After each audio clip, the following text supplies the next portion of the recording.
There's a moment when you realize the broken thing in front of you wasn't broken by accident. Ethan Cole had that moment on a rain-soaked Michigan road, his hands buried inside an old Cadillac engine, reading the damage the way a doctor reads a wound, and understanding with cold certainty that someone had done this on purpose. What he found under that hood wasn't a mechanical failure. It was a message, and following it would cost him everything he'd already lost once before. If you're new here, subscribe and hit the bell, because this channel tells the stories nobody else will. Drop your city or country in the comments. Let's see how far this one travels. The storm came in off Lake Erie the way Michigan storms always did in late October. Without apology, without warning, just a wall of gray that swallowed the sky whole and turned the highway into a black river. Ethan Cole had the wipers going full blast on his truck and still couldn't see more than 40 feet in front of him. He'd been meaning to replace those wiper blades for 3 weeks. He hadn't gotten around to it. That was the kind of thing that happened when you ran a one-man shop and spent every dollar twice before you could keep it. He was heading back from a parts run, 2 rebuilt alternators, a set of brake calipers, and a fuel pump for a 2009 Silverado that belonged to a guy named Dennis who'd been without a vehicle for 11 days. Dennis had 2 kids and worked a split shift at a packaging plant in Romulus, and he'd asked Ethan twice if he could get it done by Friday. It was Thursday night. Ethan had pushed it. He almost missed the car. It was sitting on the gravel shoulder of Route 23, maybe a quarter mile past the old grain elevator that had been empty since 2015. A 1978 Cadillac DeVille, white over tan, with its hazard lights blinking in the rain like a pair of tired eyes. No other cars had stopped. No one was standing outside. Ethan slowed without thinking about it. The habit was older than his shop, older than his career, older than the part of his life he didn't think about anymore, and pulled in behind it. He sat there for a second, engine running, watching the hazards blink. The rational part of his brain, the part that had learned some hard lessons about getting involved in things that weren't his business, said, "Keep moving." It was late. He had work in the morning. The parts in the back seat were for a man counting on him. He got out anyway. The rain hit him immediately, the kind of cold October rain that goes straight through a jacket. He grabbed his flashlight from the glove box and walked up along the driver's side, shining the beam through the window. An elderly woman sat behind the wheel. She had white hair pinned up under a plastic rain bonnet, a tan cardigan buttoned to the collar, and both hands folded in her lap like she was waiting for a bus. She wasn't panicking. She wasn't crying. She just looked tired. Ethan knocked on the glass. She turned and looked at him with the calm assessment of someone who had already lived through enough things that a stranger in the rain wasn't particularly alarming. She rolled the window down 2 inches. "Ma'am," Ethan said, "you need some help?" "The car stopped," she said. Her voice was steady, slightly formal. "I was driving, and it simply stopped. I've called my daughter, but she's in a meeting, and I don't know how long." She paused. "Are you a mechanic?" "Yes, ma'am." She studied him for a moment through the gap in the window. He was aware of how he looked.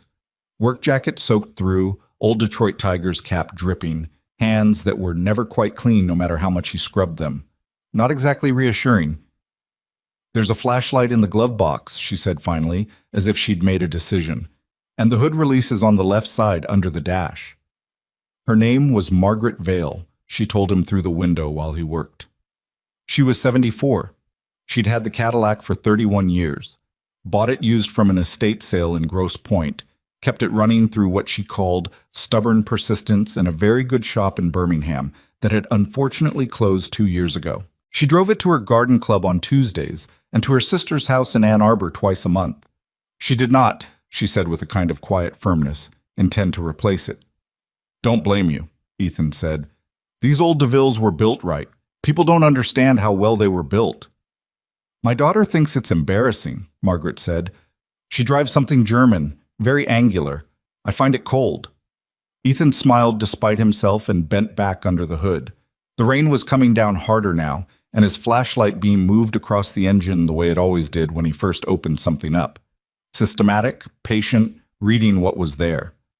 The 7.0-liter engine on these late 70s DeVilles was a known quantity to him. He'd worked on 3 of them in the past decade. He knew what wear looked like on these things. He knew what age did to them. This wasn't age. He found it in the fuel delivery system, in the connection between the mechanical fuel pump and the carburetor. The fitting had been, there was no other word for it, modified. Not damaged, not corroded. Modified. The threading had been carefully compromised in a way that would hold under normal operating conditions and then fail at a specific level of fuel pressure, the kind of pressure the engine built up after a sustained highway run. It would have seemed, to anyone who didn't know exactly what to look for, like an ordinary fitting that had worn out. Ethan straightened up and stood in the rain for a moment, staring at it. Wear did not look like this.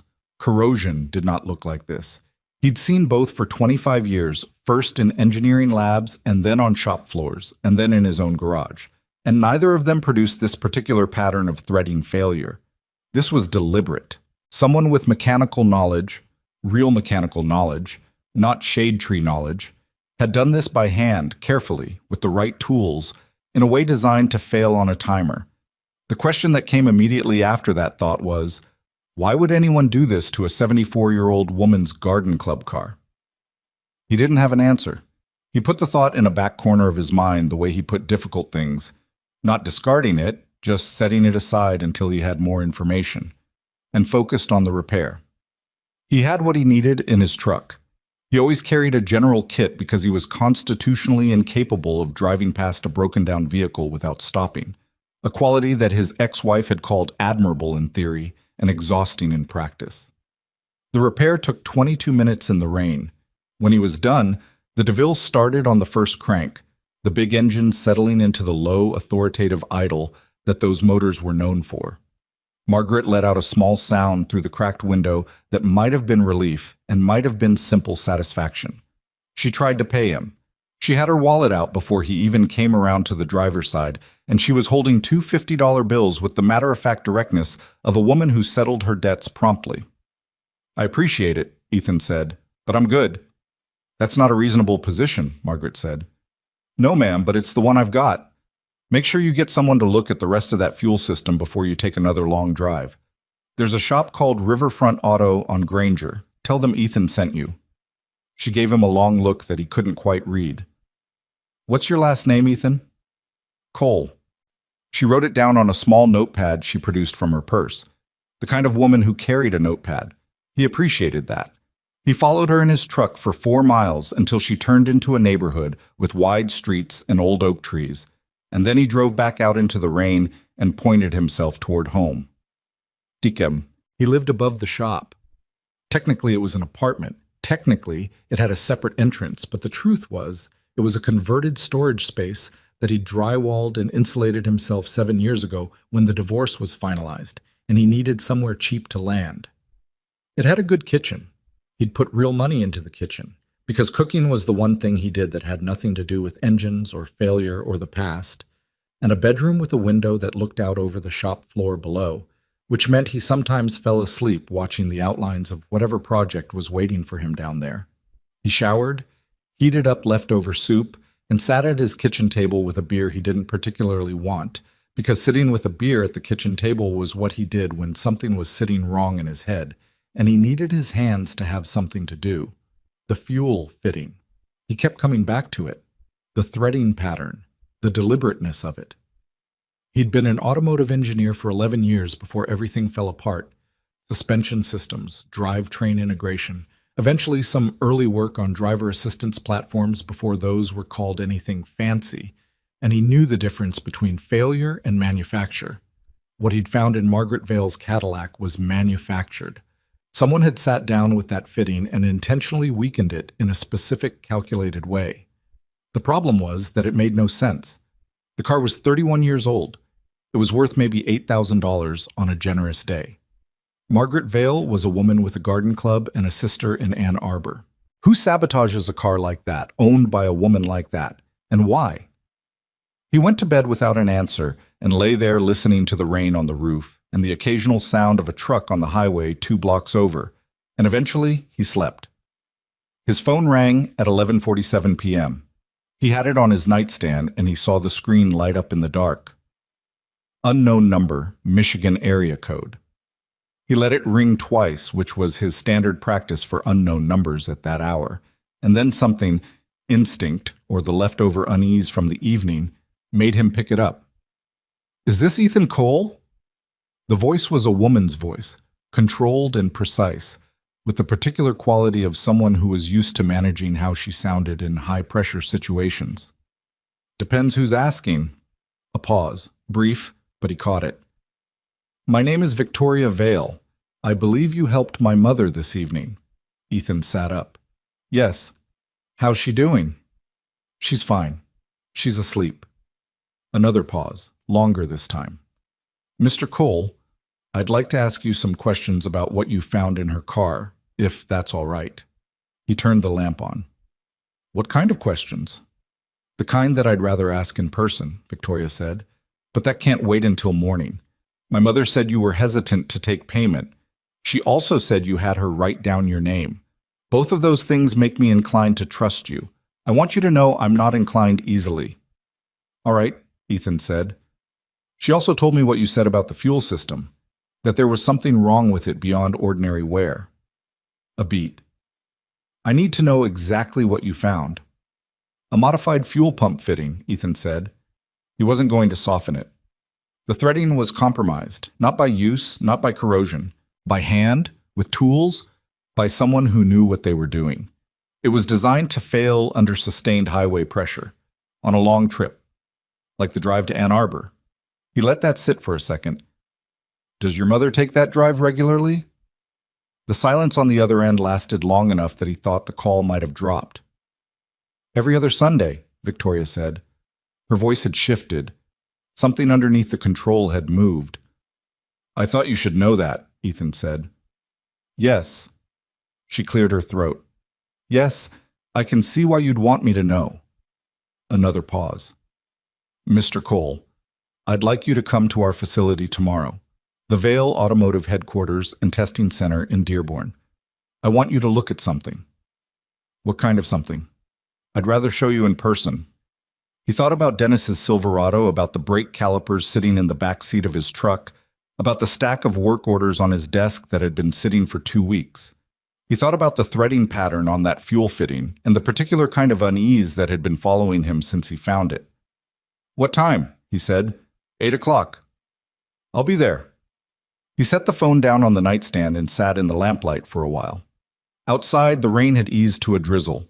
From the window, he could see the faint silhouette of the shop below, the shapes of the cars that were waiting for him, and he thought about the Cadillac, the old white DeVille sitting in Margaret Vale's driveway right now, repaired and running, but carrying in its fuel system the trace of something that someone had very much not wanted found. He turned off the lamp. He did not sleep particularly well. The alarm went off at 6. He made coffee in the good stovetop pot his daughter had given him for his birthday 2 years ago, before she'd moved to Portland for a job at an architecture firm, and their calls had settled into the comfortable, slightly guilty rhythm of every other Sunday. He drank it standing at the kitchen window, watching the street below. The rain had stopped overnight. The October air had that particular cold clarity that came after a storm, and the neighborhood looked scrubbed and sharp in the early light. He thought about calling to cancel. The Silverado wasn't going to fix itself. He had 2 other vehicles coming in this week and a diagnostic job he'd promised by Friday. He was a mechanic. He ran a shop. He wasn't whatever it was Victoria Vale seemed to think he could be useful as. But he kept seeing the threading on that fitting. He went.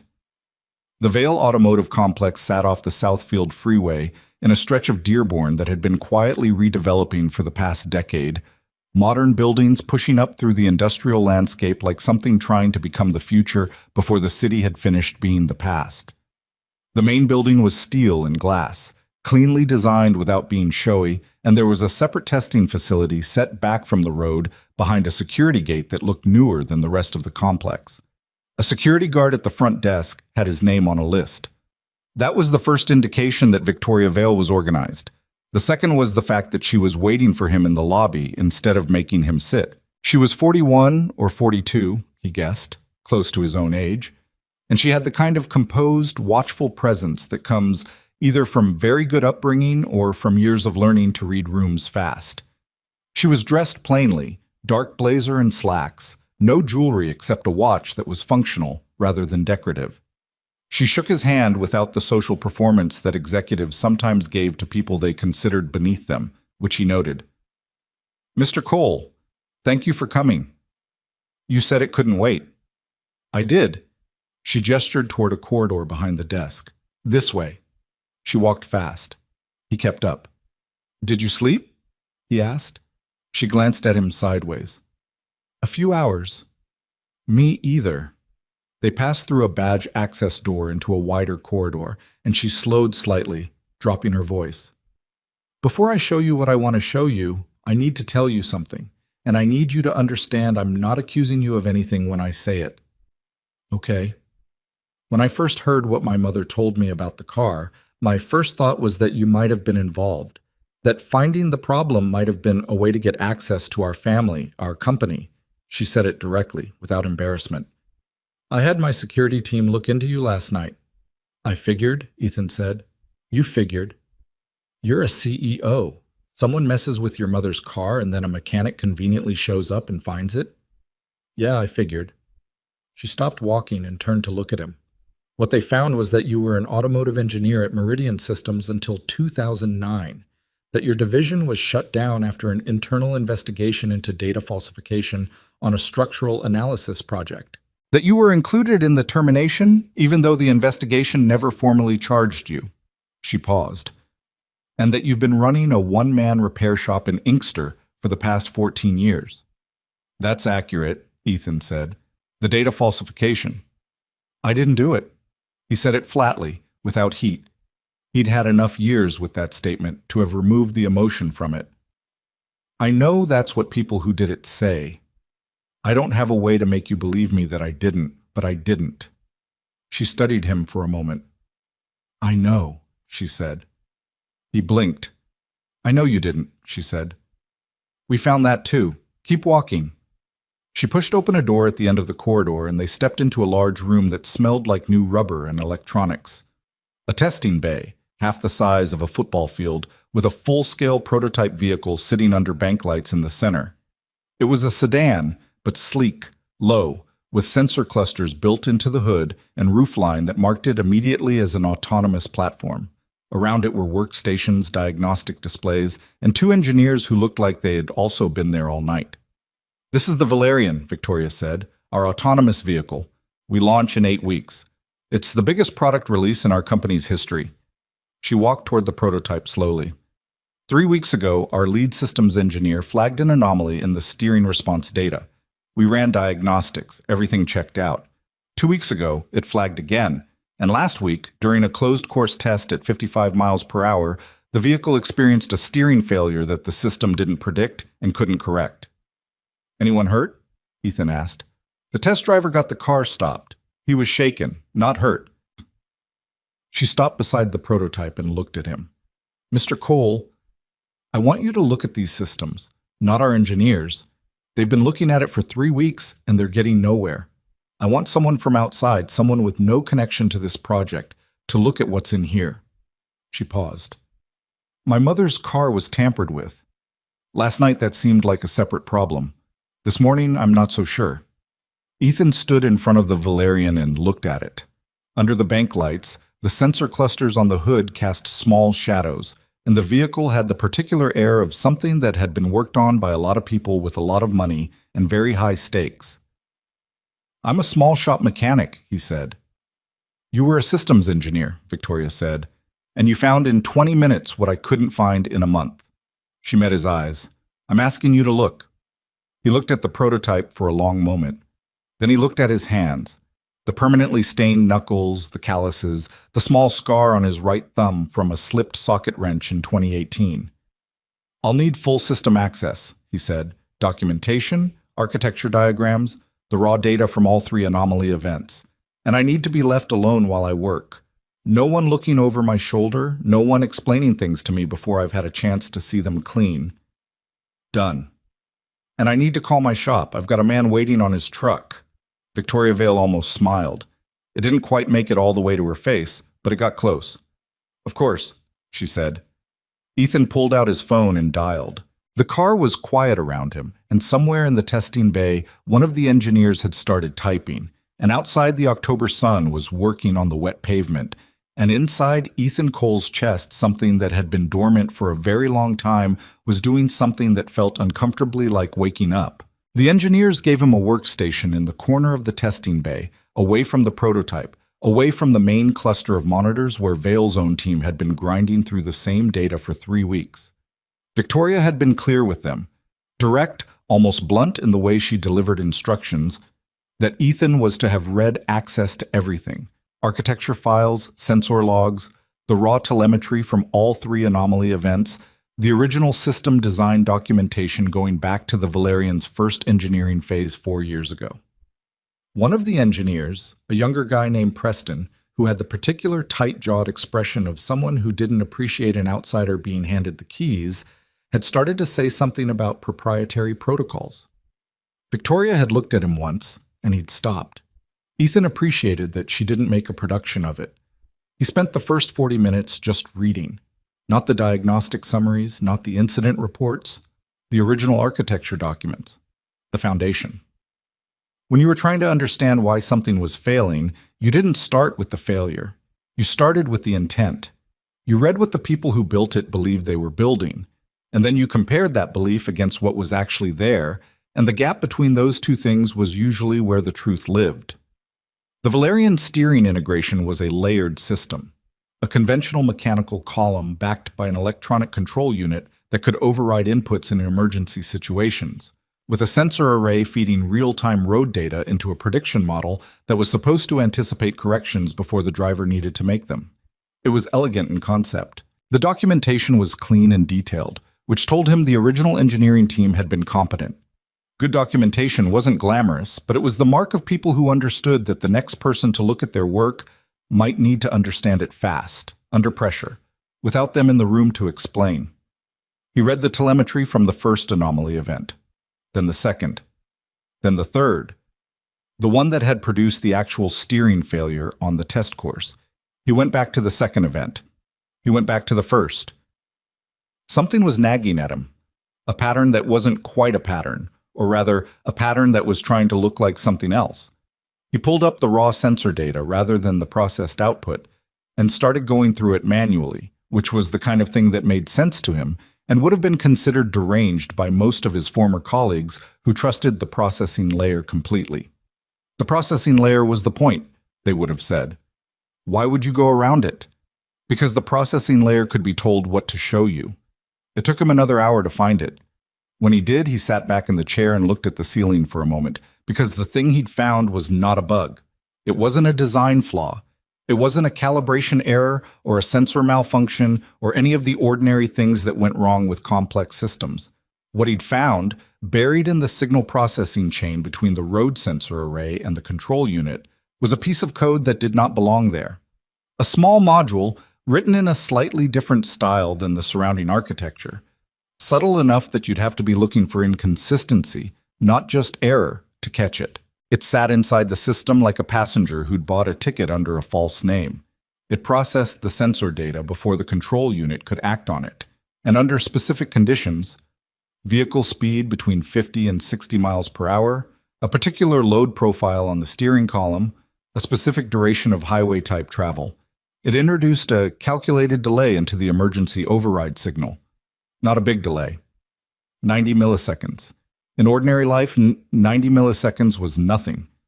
In a vehicle emergency response at highway speed, 90 milliseconds was the difference between a correction and a crash. Ethan stared at the screen for a while. Then he got up and walked to where Victoria was standing with her operations director near the prototype, going over something on a tablet. "I need to talk to you," he said. "Somewhere private." She read his face. Whatever she saw there made her hand the tablet back to her operations director without a word and follow him to a glass-walled conference room off the main bay. He closed the door. "There's a code insertion in your steering control chain," he said. "It's not from your original architecture. Someone put it there after the fact. It's designed to delay your emergency override response by 90 milliseconds under specific operating conditions, Conditions that match exactly what your test driver experienced on the course. Victoria stood very still. Show me. He pulled up the architecture files on the conference room display and walked her through it. She was not an engineer, but she was sharp, and she asked the right questions. Not the technical ones she didn't have the background for, but the operational ones. When was it inserted? How? Who would have had access? I can't tell you exactly when without more forensic work, Ethan said. But the code style is different from your base architecture. Different variable naming convention. Different comment structure. Whoever wrote it knows what they're doing, but they're not from your original team.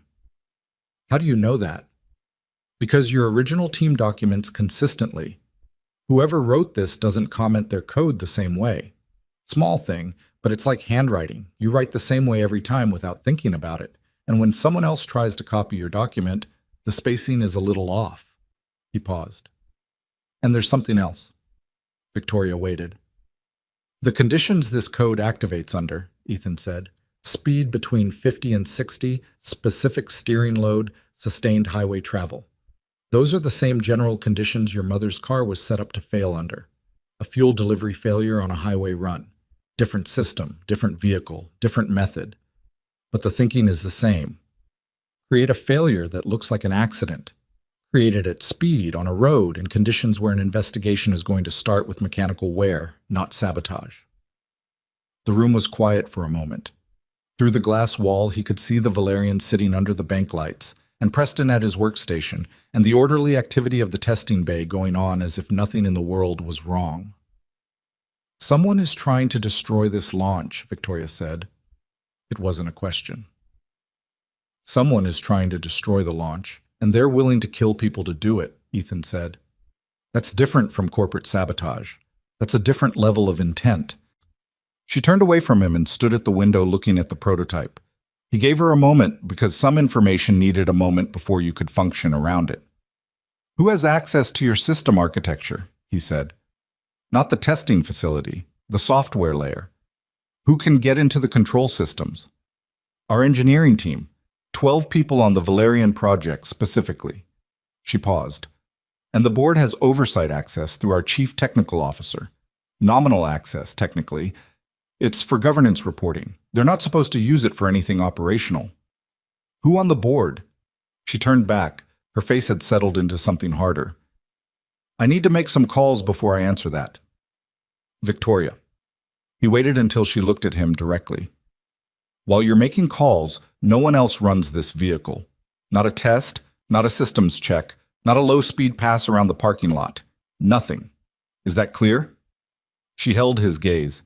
He could see her not liking being told what to do by a man she'd known for 3 hours, and working past it because the alternative was worse. Clear, she said. He called his shop again at noon and got his voicemail, which meant Dennis had already picked up the Silverado. He'd left a key with the neighbor who ran the laundromat next door for exactly that situation, and the shop was empty. He left a message explaining he'd be out another day, possibly 2, and that the Civic waiting on a timing belt could stay where it was, and he'd call when he knew more. Then he bought a bad cup of coffee from the machine in the Vale Automotive break room and went back to the workstation and kept working. The question that was pressing on him wasn't just what the code did, it was what it was connected to.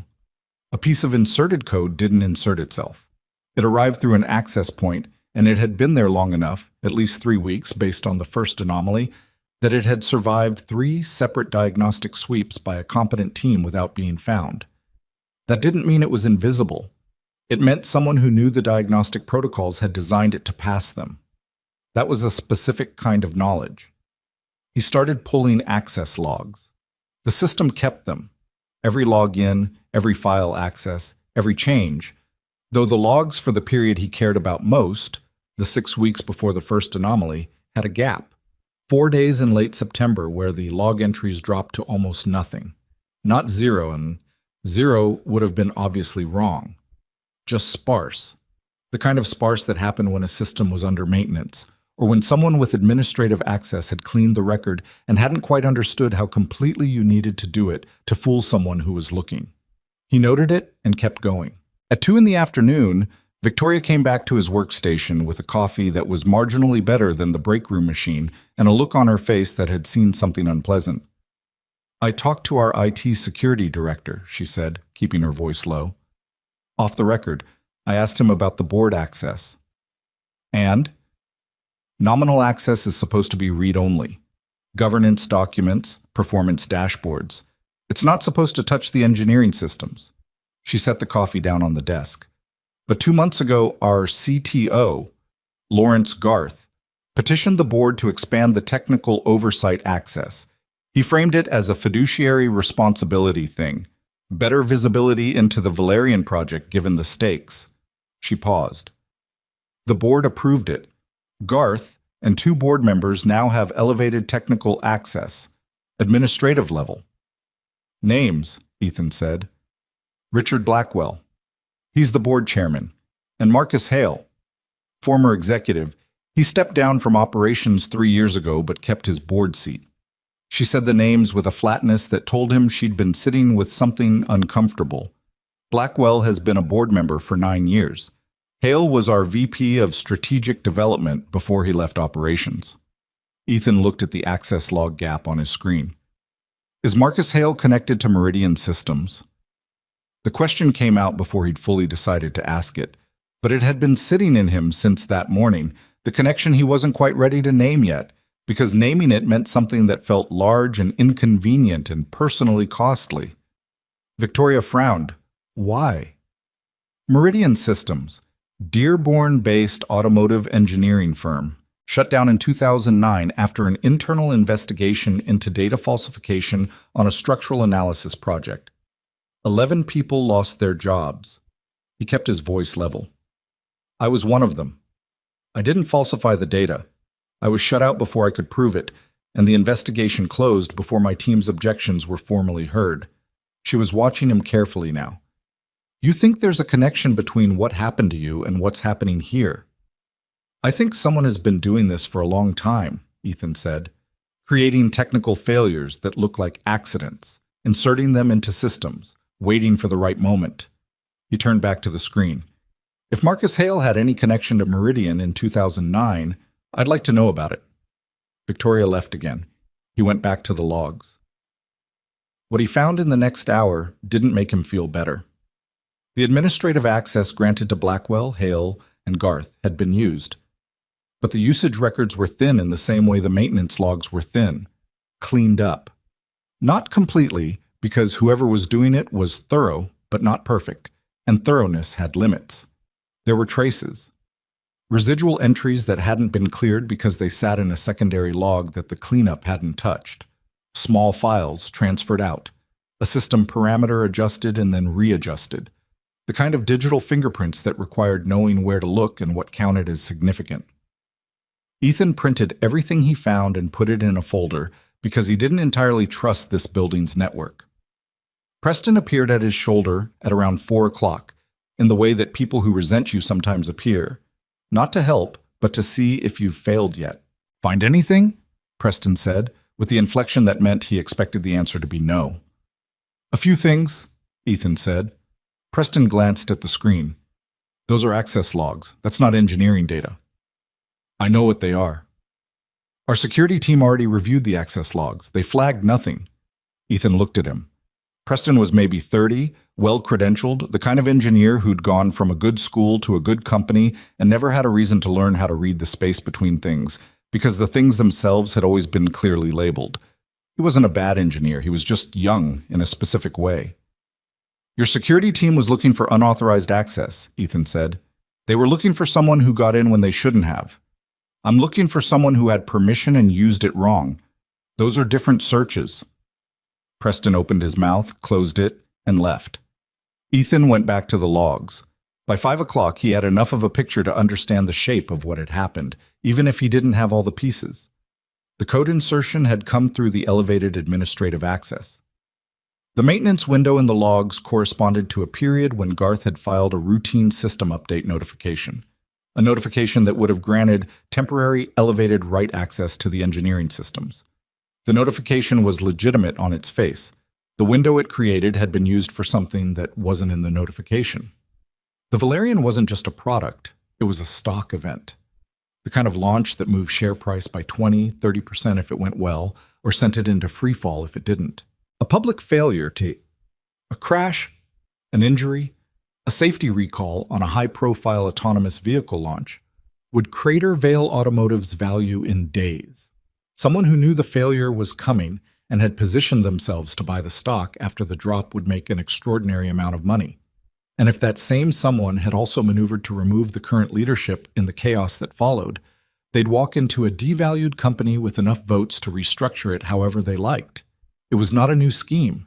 The mechanism was new. The technical sophistication, the way it was embedded in the software rather than the hardware. But the shape of it was old. Use information to create an outcome and position yourself to profit from the outcome. People had been doing it as long as there were things to destroy and money to make from the wreckage. What made this different was Margaret Vail's Cadillac. That was the part that Ethan kept turning over. A vehicle tampering that looked like a simple mechanical failure, timed to create a high-speed steering loss on a highway, targeting the CEO's elderly mother. That wasn't about stock price. That was about removing Victoria Vail from the equation. Not from the company, but from the world. Or it was a warning, or it was insurance, or it was the work of someone who had started to confuse the scheme with something more personal. None of those possibilities were comfortable. He was still at the workstation when Victoria came back at 5:30, moving faster than she'd moved all day. "Marcus Hale," she said, and her voice had a tightness in it that hadn't been there before. He was at Meridian Systems from 2005 to 2008. He was on the corporate development side, not engineering. He left 13 months before the investigation. She stopped beside the workstation and looked at the screen, at the printed folder on the desk beside it. He left with a consulting contract that funneled him into 3 other automotive companies over the next 4 years, and one of those companies was acquired by Vail 2 years after that. A pause. He joined our board through the acquisition. Ethan sat with that for a moment. The room around them had gone quieter as the late afternoon had thinned out the staff, and the Valerian sat in the middle of the bay looking passive and expensive and dangerous. "He's been here for 7 years, Victoria said. "Yes." "And you think he was connected to what happened to you at Meridian?" "I think someone used the same method at Meridian that someone is using here," Ethan said. "Insert a problem into a technical system. Let it fail at the worst possible moment. Profit from the chaos. At Meridian, it was data falsification on a structural analysis. Someone altered the results to make a project look viable when it wasn't, or look compromised when it wasn't. I was never sure which because I got pushed out before I could document it properly." He paused. The people who lost their jobs at Meridian were the people who were close to figuring it out. Victoria looked at him steadily. "Were you close to figuring it out?" "I had 2 weeks of documentation before HR called me in." He kept his voice neutral, because the anger that lived behind that sentence was old and worn and didn't help anyone. 14 years later, I've had a lot of time to think about what I saw and what it meant." She sat down in the chair beside the workstation. Not the executive posture, just a person sitting down because they needed to think and their legs were tired. "My mother's car," she said. "If this is connected, if Hale or Blackwell or whoever is behind this knew you were the one who found it." "They don't know yet," Ethan said. "You called me at midnight. I was here by 8. It's been 1 day." "But they'll find out." "Probably." She looked at him. "Does that worry you?" He thought about the answer honestly. "Less than it probably should," he said. "I spent 14 years worrying about things that had already happened. I'm trying to be better about the present." She almost smiled again. "It almost made it all the way this time. I'm going to call our legal team tonight, and our outside counsel, and I want to bring in an independent forensic investigator to review everything you've found before we take it anywhere official."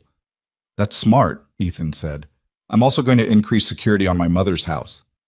Her jaw tightened slightly. "She's going to be furious. She'll tell me I'm overreacting. She seems like someone who handles herself." "She does." Victoria stood. "But she also told me this morning that the mechanic who fixed her car had kind eyes and didn't try to charge her anything, and that I should trust him. My mother is not usually wrong about people." A pause. "She's also not usually right that fast." Ethan gathered the printed folder and stood up from the workstation. his back making the specific complaint it always made after a long day hunched over a desk or an engine. He was 46 years old, and he felt it unevenly. Sometimes like 30, sometimes like 60. Never in between. "I'll come back tomorrow," he said. "I want to trace the code insertion further. Find the original commit point if I can. I'll have a badge made up for you." He nodded and picked up his jacket. At the door to the testing bay, he stopped and looked back at the Valerian under the lights. 90 milliseconds. That was what someone had decided a human life was worth.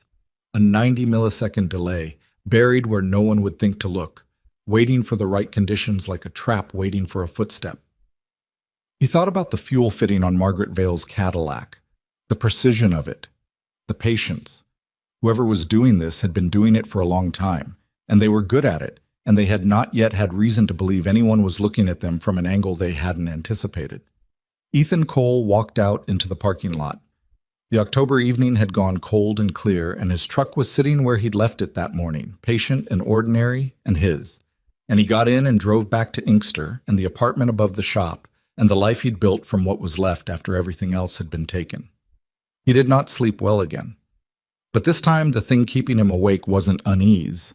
It was something closer to focus. He was back at Vale Automotive by 7:30 the next morning, before most of the engineering team had arrived, because the thing about finding the edge of something was that you couldn't stop pulling at it. The badge Victoria had arranged was waiting for him at the front desk in a plain white envelope with his name written on it in her handwriting. Not a secretary's handwriting, hers, which he noted without making anything of it. The testing bay was quieter in the early morning.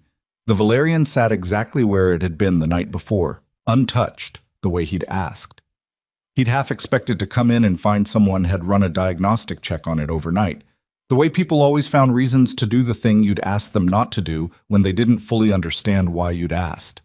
But the bay was clean and still, and the workstation where he'd spent the previous day was exactly as he'd left it. He started at the code insertion point and worked outward. What he was looking for now was the path, not just that the code was there, but how it had arrived, what hands had carried it in, what door had been left open. The maintenance window Garth had filed was the entry point, but entry points didn't tell you everything. They told you how someone got in. They didn't always tell you who held the door. He worked through the morning without stopping, coffee going cold beside him. And what emerged from the data was something that had the particular quality of things that have been carefully hidden. Not invisible, but requiring patience to see. The code insertion had been executed during the maintenance window, which was on record, but the preparation for it, the reconnaissance, the mapping of the system architecture, the identification of exactly which module to target and how to write something that would pass the diagnostic sweeps, that had happened earlier, weeks earlier. And it had happened through a different access point than the administrative credentials that Blackwell and Hale shared. It had happened through Lawrence Garth's personal engineering credentials. Ethan sat with that for a moment. Garth was Vale's chief technical officer. He had legitimate access to everything. His credentials moving through the system wouldn't flag anything because Garth moving through the system was normal, but the pattern of access, the specific files reviewed, the sequence, the timing, that told a story if you read it like a story rather than like a log. Someone had used Garth's credentials to learn the system before they used the administrative access to change it. Whether Garth knew his credentials were being used was a different question entirely. Credentials got borrowed. Credentials got watched over shoulders and written on sticky notes and shared in moments of convenience that nobody thought about twice until they needed to think about them very hard. He needed to talk to Victoria, and he needed to do it carefully, because what he was building here was not yet evidence in any formal sense. It was a picture, and pictures could be argued with. He was still at the workstation when the sound of the testing bay door opening brought his head up, and it wasn't Victoria who walked in. It was a man Ethan didn't recognize, mid-60s, silver-haired, with the kind of posture that came from decades of being the most important person in whatever room he occupied. He was dressed in a suit that cost more than Ethan's truck, and he walked through the testing bay with the comfortable authority of someone who owned the floor he was standing on.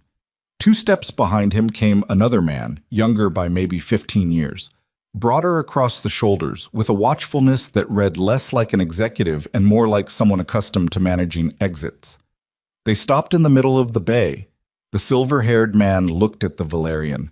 Then he looked at Ethan's workstation. Then he looked at Ethan. "You must be the mechanic," he said.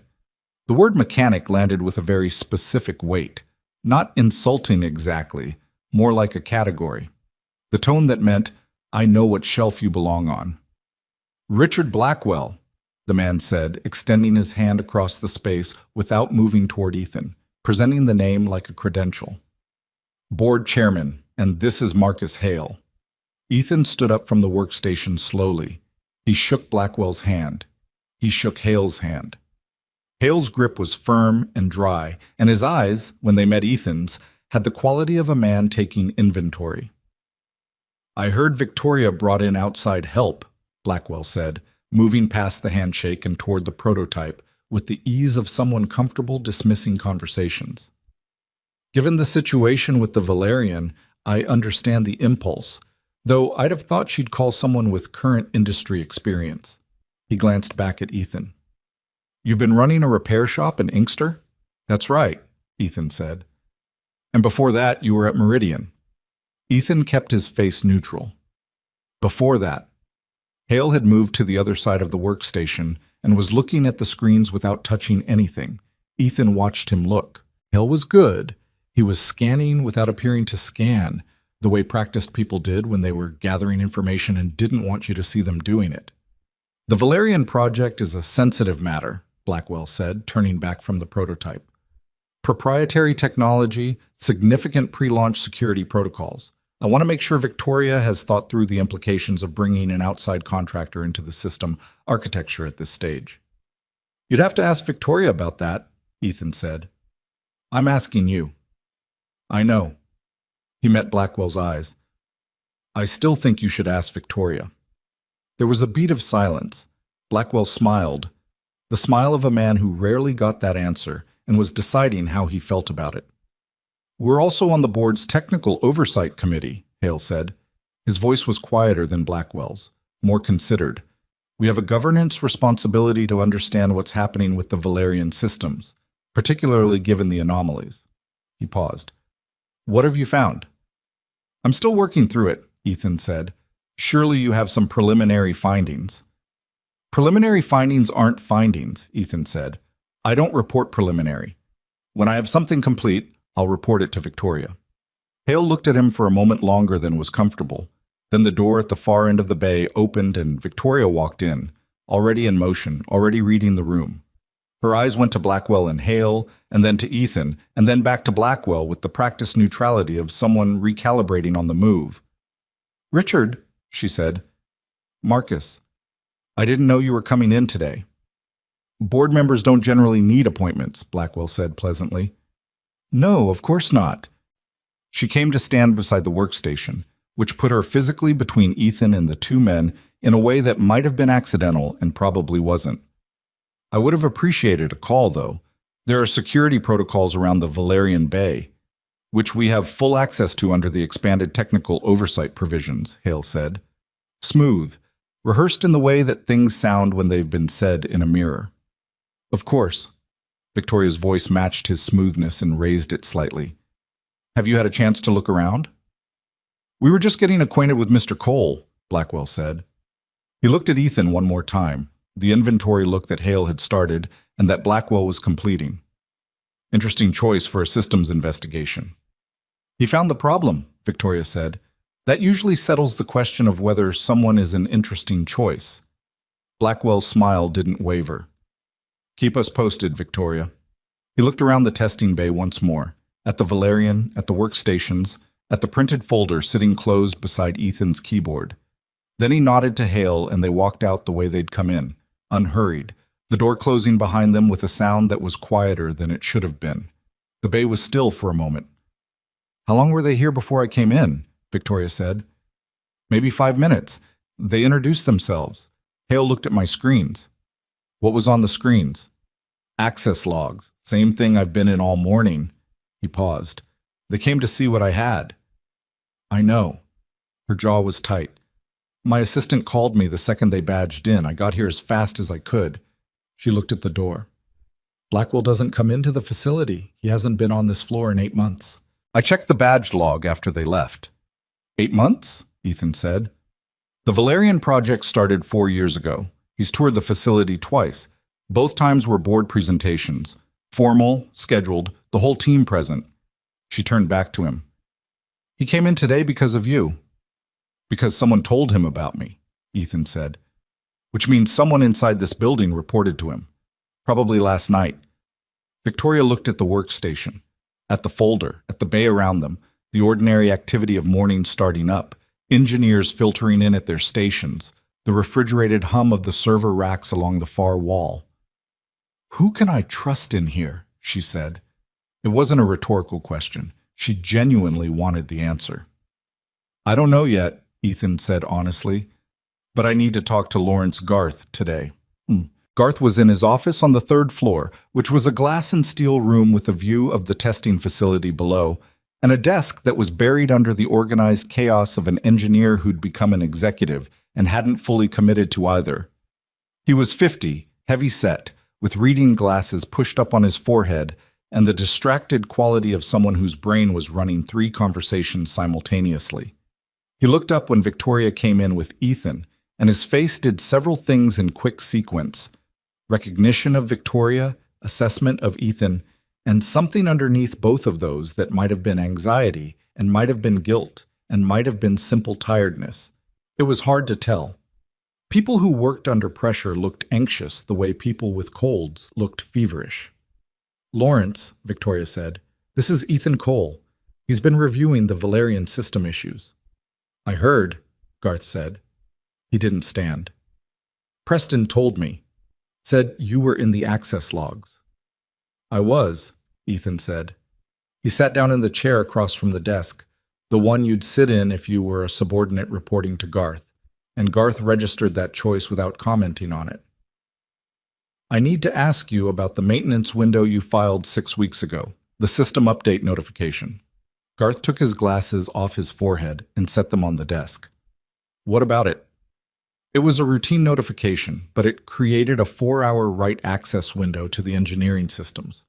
I want to know who else you told about that window, and whether your credentials were used by anyone other than you during that period. The silence that followed was brief, but had substance. Garth looked at Victoria, then back at Ethan. My credentials are my own, he said. I know they're supposed to be, Ethan said. I'm asking whether they were. Another pause. Garth picked up a pen from his desk and turned it in his fingers, which was either a nervous habit or a stall, and Ethan sat and waited because waiting was sometimes the whole tool. 6 weeks ago, Garth said slowly, I was at a conference in Chicago for 3 days during that window. I was working remotely, using the VPN, and yes, I accessed the systems from the hotel. He set the pen down. I shared my screen with Marcus Hale during a call. He asked to see the update progress. It was a board oversight call, standard. He had every right to see it. Did you share your credentials? Ethan said. I shared my screen. Did he ever ask you to hand over control of the remote session? The pause this time was longer. Garth looked out the window at the testing bay below, at the Valerian under the lights. He said his view was lagging. He asked if he could access the session directly to check something on the update parameters. I gave him the session token. A beat.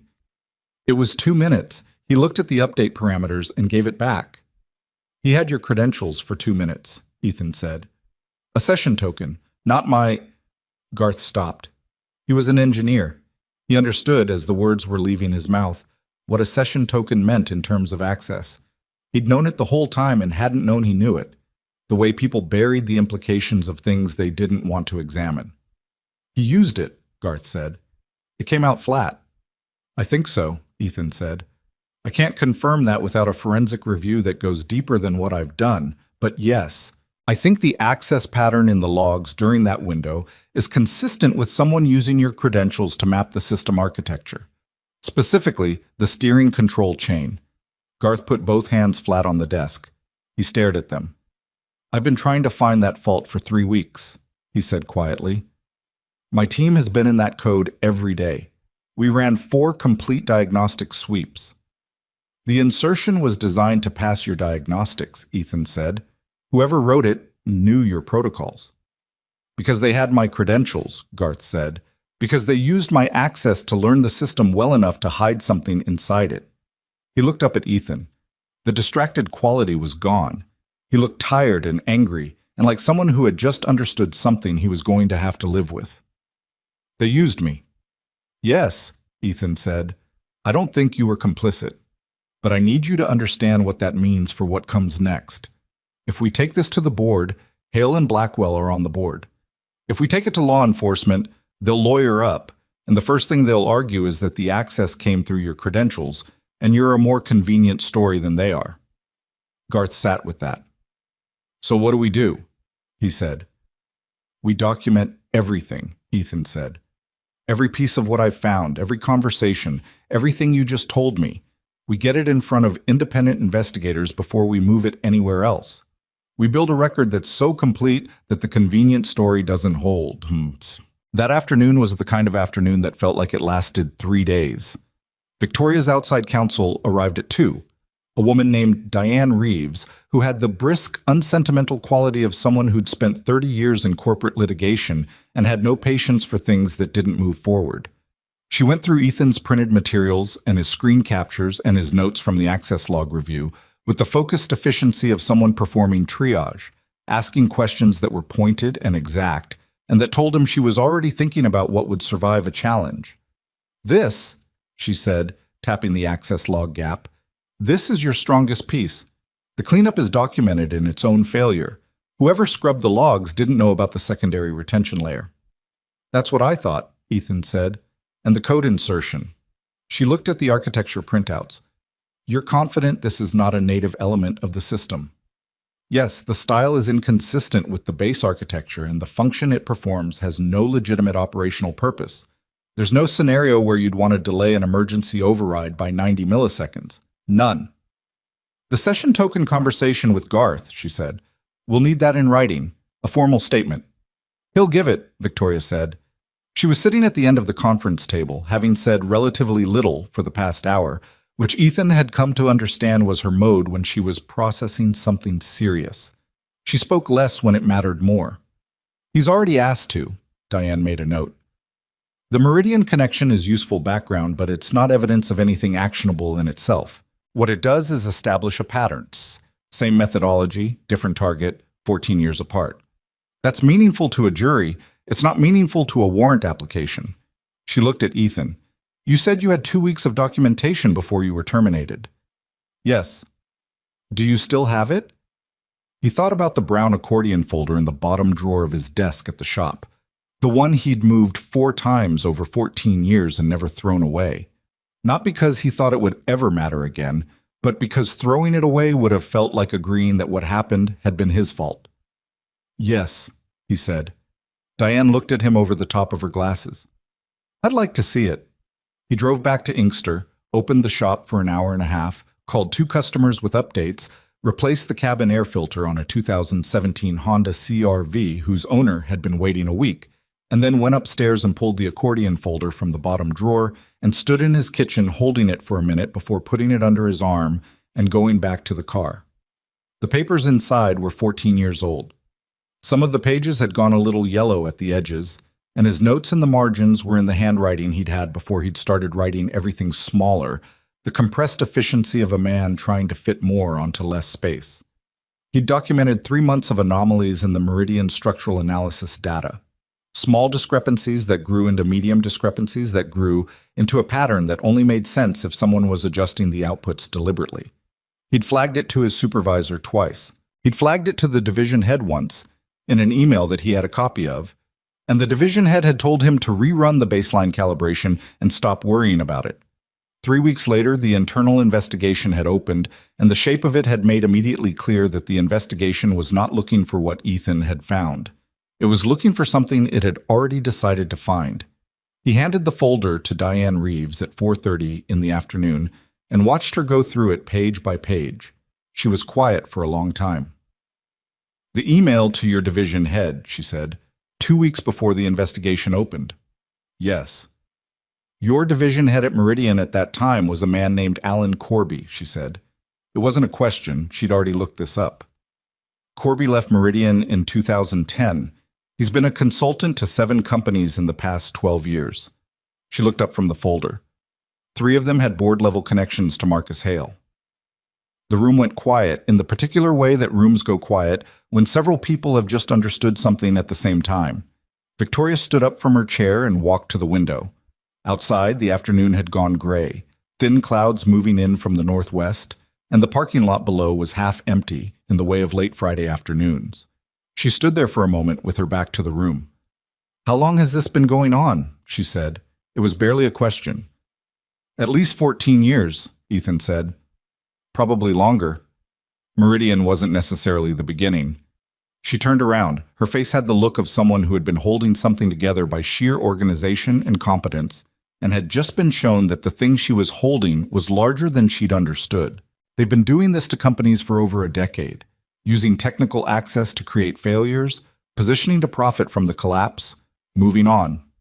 She looked at Ethan. And the one time someone found it, they shut him out before he could prove it. "They didn't know I still had the folder," Ethan said. "No," she said. "They thought they'd taken everything from you." He didn't have an answer for that, so he didn't give one. Diane closed the accordion folder and set it on the table in front of her. "I want to bring in a forensic accounting firm tonight. If this is what it looks like, a coordinated scheme to short the stock ahead of a manufactured failure, there'll be financial evidence, positions established, timing that correlates with the access pattern." She looked between Ethan and Victoria. "I also want to go to the SEC, not the board, not local law enforcement, the SEC and federal investigators. Because if this crosses state lines, and the Meridian connection in 2009 suggests it does, this is federal." "What's the timeline?" Victoria said. "If you give me authorization tonight, I can have a forensic team in the system by morning and a federal contact briefed by end of day tomorrow." Diane paused. "But you need to understand something. Once we move this forward officially, you lose control of the pace. Things will happen faster than you want them to and slower than you need them to. And in the meantime, Blackwell and Hale are still on your board, and Garth's credentials are still potentially compromised, and the Valerian is sitting in your testing bay." "The launch," Victoria said. "The launch has to be delayed," Ethan said. He said it knowing what it meant. 8 weeks from a product release that was the company's biggest moment in a decade, with pre-orders filed and press events scheduled and dealers waiting. "I know what that costs." "Do you?" Victoria said. "Not sharp. Genuine. I know what a 55-mile-per-hour steering failure costs more," he said. She looked at him for a long moment. Then she looked at Diane. "Authorize the forensic team. Make the federal call." She paused.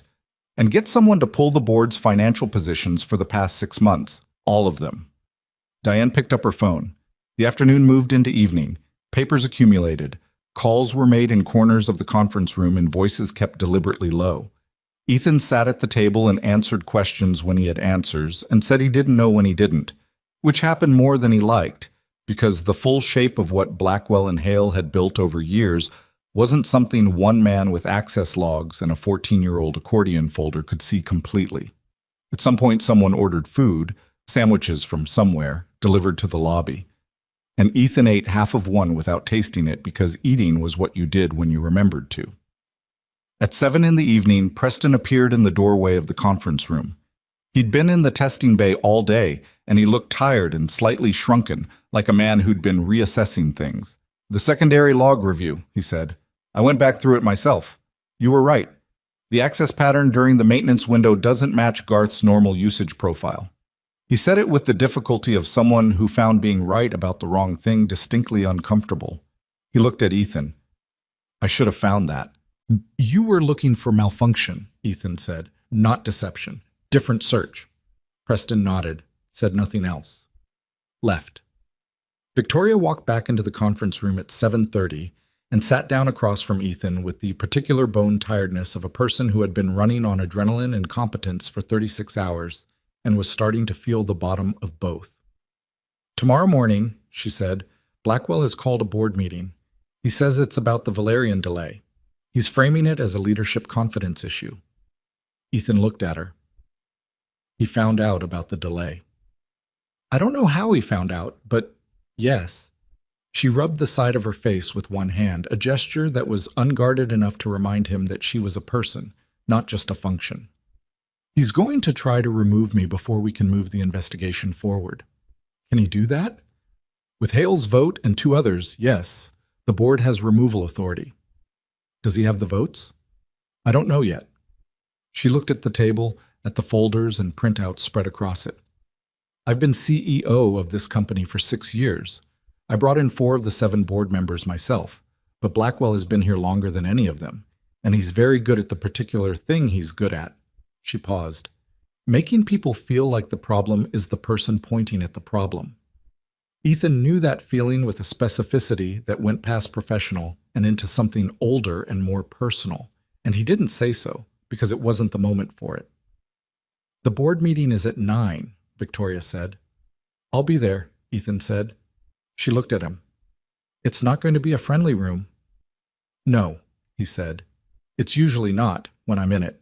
Outside the window, the October dark had settled in fully over the parking lot, and somewhere in the city a siren moved through the distance and faded, and the building around them hummed with the patient sound of servers and climate control and all the infrastructure of a company that had been built over decades and was now, in some way none of them could fully see yet, fighting for its own survival. Ethan gathered his jacket from the back of his chair. His back ached. His eyes were tired in the specific way of too many hours on screens. He thought about the shop, about the cars waiting for him, about Dennis's Silverado, which by now was probably running fine and carrying its owner back and forth to the packaging plant in Romulus without any drama at all. He thought about Margaret Vale, sitting in her tan cardigan on the shoulder of Route 23 in the rain, hands folded in her lap, waiting. He went home and set his alarm for 5:30 and lay in the dark above the shop and thought about 90 milliseconds and 14 years and the particular patience of people who had decided that other people's lives were resources to be managed, and eventually, sometime before midnight, he slept. The Vale Automotive boardroom was on the 4th floor, a long rectangular space with a table that seated 12 and windows on the north side that looked out over the Dearborn skyline in the gray October morning light. Someone had arranged the chairs with the careful symmetry of people who believed that order in a room produced order in a meeting. It had never worked that way in Ethan's experience, but the effort was noted. He arrived at 8:40 with Victoria and Diane Reeves and Lawrence Garth, who had spent the previous evening writing a formal statement that Diane had reviewed 3 times, and that he'd signed at 10 p.m. with the quiet, slightly hollow look of a man who understood that signing it was right, and that right things sometimes cost something. The 4 of them had ridden up in the elevator without saying much because everything that needed to be said had been said the night before, and saying it again wouldn't help anyone. The board members were already in the room when they arrived. 7 people around the table, plus Blackwell at the head, plus Hale to Blackwell's right. Ethan counted the faces and read what he could from them. 2 women he didn't recognize who had the cautious, neutral expressions of people waiting to understand which way things were going before they committed. A man in his 60s with white hair and a bow tie who was studying his phone. 2 others who were watching Victoria walk in with an attention that could have meant anything. Blackwell looked at Ethan the way he'd looked at him in the testing bay. The category look. Then he looked at Victoria. I called this meeting to discuss the Valerian delay, Blackwell said, as if the meeting had already started, as if them walking in was a detail. I'm also going to be raising a confidence motion at the end of the session. He said it calmly, the way you stated things you'd already decided. Before we get there, perhaps Victoria can explain why she's brought outside personnel into a sensitive proprietary review without board authorization. I brought in someone who found a sabotage insertion in our steering control system in less than 48 hours, Victoria said, sitting down. I'd have thought that answered the question. Sabotage is a significant word, Hale said. His voice had the considered quality it had carried in the testing bay. Measured. Almost academic. He was looking at Ethan. What we've seen so far is an anomaly in a complex system that your own engineering team has been unable to diagnose. Calling it sabotage before a thorough review seems... I'd like to present what I found, Ethan said. The room looked at him. Blackwell's expression shifted fractionally. Not quite surprise, but something adjacent to it. He hadn't expected to be interrupted. Men like Blackwell rarely were. You're not a board member, Blackwell said. You're not a company employee. You don't have standing to present in this meeting." "He's here as a technical consultant retained by the CEO," Diane said. "The CEO has authority to retain outside technical expertise without board approval under Section 7 of the operating agreement. I can provide the citation if you'd like." Blackwell looked at Diane the way people look at lawyers when lawyers say things they were hoping wouldn't be said. "Fine," he said. 5 minutes. Ethan stood up. He didn't have a presentation. He'd deliberately not made slides or a deck or anything that could be forwarded or photographed or argued with on formatting grounds. He had printed materials, the same stack he'd put together over 2 days, and he distributed them around the table himself, walking the length of the room, setting a copy in front of each board member, which meant he walked past Blackwell and Hale and placed copies in front of them too, and neither of them touched the papers immediately, which he noted. He remained standing at the end of the table opposite Blackwell. He thought briefly about what he was doing in the plain factual sense, a small shop mechanic from Inkster in a boardroom full of people who controlled more money than he'd earned in his life, presenting evidence of a conspiracy to people who might be part of it, or might be its next victims, and he didn't yet know which was which. He thought about it, set it aside, and spoke. 3 days ago, I repaired a fuel delivery failure on a 1978 Cadillac belonging to Margaret Vale, he said. The failure looked like ordinary mechanical wear. It wasn't. The fuel pump fitting had been modified by hand, by someone with real mechanical knowledge, to fail under sustained highway pressure, the same conditions as the drive from Grosse Pointe to Ann Arbor that Margaret Vale makes twice a month. He paused. That same night, I was asked to review the Valerian system anomalies. What I found is documented starting on page 1. A code insertion in the steering control chain, not a native element of the architecture, not a design flaw, not a calibration error.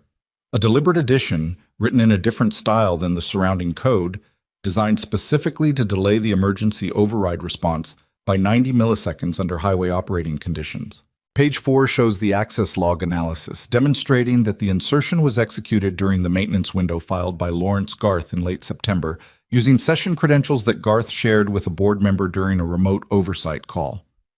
He let that land. The room was quiet. The 2 women he didn't recognize were both reading the papers now. The man with the bow tie had set his phone face down. "That's a serious allegation," one of the women said. Her name tag said Patterson, without looking up from the documents. "This access log evidence, who reviewed it?" "I did, and our outside counsel reviewed my methodology." Ethan nodded toward Diane, and Lawrence Garth reviewed the session token records and provided a formal statement, which is on page 9. Patterson found page 9. She read it. The room was quiet while she read it. "You're claiming Marcus Hale used Garth's credentials to access the engineering systems," she said. "I'm presenting evidence consistent with that conclusion," Ethan said. "A forensic accounting firm retained by Ms. Vale last night is currently reviewing the financial records, specifically short positions established on Vale automotive stock in the past 60 days and their correlation with the timing of the access pattern." Hale's face, until now, had remained composed. Something in it shifted at the word forensic, small enough that you'd miss it if you weren't watching. Ethan was watching. "This is," Hale started. "Page 12, Ethan said. "The secondary log records that weren't cleared in the maintenance cleanup. The primary log has a 4-day gap consistent with deliberate scrubbing. The secondary retention layer wasn't touched. The access timestamps in the secondary log correspond to file reviews of the steering control architecture documentation, specific files, in a sequence that maps to a systematic survey of the system before the insertion was made." He paused. Page 14. The Meridian Systems Connection. Marcus Hale was at Meridian from 2005 to 2008. I was at Meridian from 2001 until I was terminated in 2009 during an internal investigation into data falsification. I was documenting anomalies in the structural analysis outputs, the same kind of deliberate manipulation that appears in the Valerian system, when the investigation opened and my access was revoked. I still have the documentation from that period. He looked directly at Hale. Including an email I sent to my division head, Alan Corby, 2 weeks before the investigation opened, detailing what I'd found. Corby has since consulted for 3 companies with board-level connections to Marcus Hale. The room was different now. The quality of the silence had changed. Blackwell was still at the head of the table, still in the posture of authority, but something in the room's gravity had shifted, and he was no longer at the center of it. "Richard." It was Patterson who spoke, and she wasn't speaking to Ethan. She was looking down the table at Blackwell. "Did you know about any of this?" Blackwell's face was controlled. "What I know is that a man with no current industry credentials and a history of involvement in a corporate scandal is making allegations against board members of a company he has no formal relationship with." He kept his voice level, the voice of reasonableness, the voice Ethan had heard in different registers from different people all his working life, the voice that made the person pointing at the problem look like the problem. "These documents represent one man's interpretation of technical data that our own engineering team has been unable to validate after 3 weeks of review. Before this board takes any of this seriously, our engineering team was looking for a system malfunction," Victoria said. "They found none, because there is none. There is a deliberate insertion designed to pass their diagnostics. That's not a failure of their competence. It's a demonstration of how sophisticated this is." She was looking at the board, not at Blackwell, looking at Patterson, at the man with the bow tie, at the others who were still reading. "Ethan Cole found it in 2 days because he came in from outside the system's assumptions. He wasn't looking for what should be wrong. He was looking for what didn't belong." "Victoria," Blackwell said. "I'm not done."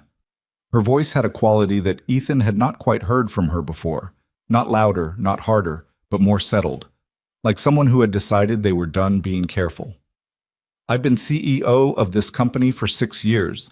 In that time, we've grown revenue by 40%, we've brought the Valerian from concept to launch ready, and we've done it by making decisions that were right for the company, even when they were difficult. What I'm telling you now is that the most difficult decision I have made in 6 years is sitting in this room. I'm telling you that 2 members of this board, the chairman and a long-standing member, are connected to a scheme that would have killed people, not damaged the stock, not embarrassed the company, killed people. At highway speed in a car that thousands of people were going to buy." She paused.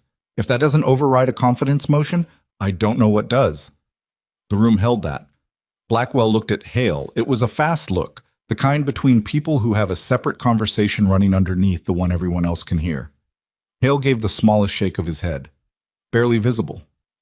Blackwell looked back at the table and did something that Ethan hadn't quite expected. He straightened in his chair and reassembled his expression into something close to indignation, because the play now was not retreat. The play was to make this a contest of credibility, to force the board into a he said, she said that bought time and muddied the water and let lawyers negotiate the outcome over months, while the investigation stalled and the evidence aged. "I'm going to request that we table this presentation and bring in an independent board counsel to review these materials before," Blackwell began. The door opened. 2 men in suits walked in, and they had the particular quality of people who had not knocked because knocking was not the nature of their arrival. One of them was carrying a credentials wallet that he opened briefly for the room. Federal agents. Behind them came a woman Ethan didn't recognize, who walked directly to Diane Reeves and leaned down to say something quietly. Diane looked up at Victoria. "The forensic accounting review came back faster than expected," she said. "They found it." Blackwell had gone very still. "Found what?" Patterson said. "Short positions on Vail Automotive stock," Diane said, "established through 3 separate brokerage accounts over the past 45 days. Combined position size is approximately $40 million, structured to pay out on a 30% stock decline." She looked at her notes. The accounts are registered to shell companies, but the beneficial ownership traces to 2 individuals. She paused for a moment that had weight in it. Richard Blackwell and Marcus Hale. The room didn't erupt. That was the thing about rooms like this. They didn't erupt. They went tight. People stopped moving, stopped shuffling papers, stopped clearing their throats, and the silence was so complete you could hear the building's ventilation system and faintly the sound of traffic 7 stories below. Hale pushed back from the table. He didn't stand. He just pushed the chair back, as if creating distance from the table was the same as creating distance from what was on it. "I'd like to call my attorney," he said. "You can do that," one of the federal agents said. "We'll need you both to remain in the building while we do some preliminary." "This is absurd," Blackwell said. His voice had lost the smoothness. Not broken.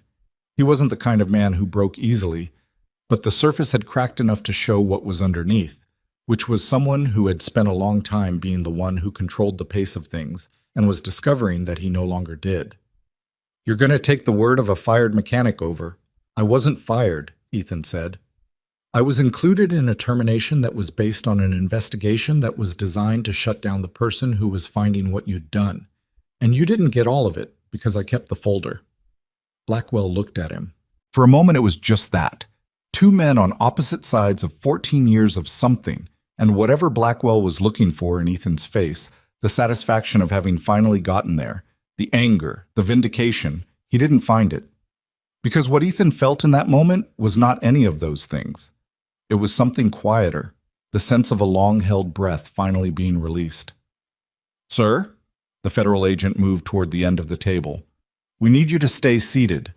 The next hour was procedural and uncomfortable in the specific way of things that have been set in motion and cannot be stopped. The board members who were not Blackwell and Hale spent most of it in stunned consultation with each other at the far end of the table.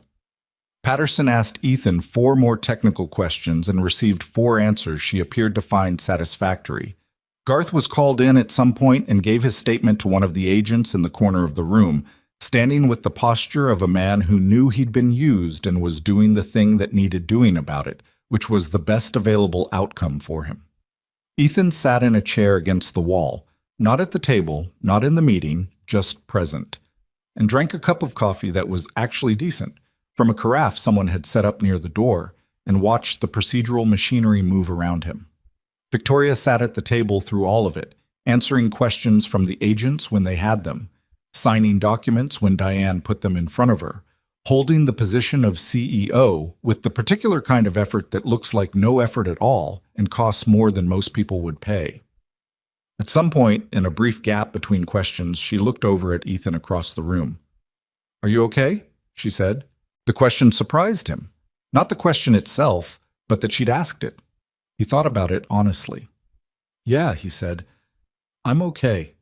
She nodded, and then the next question came, and she turned back to it.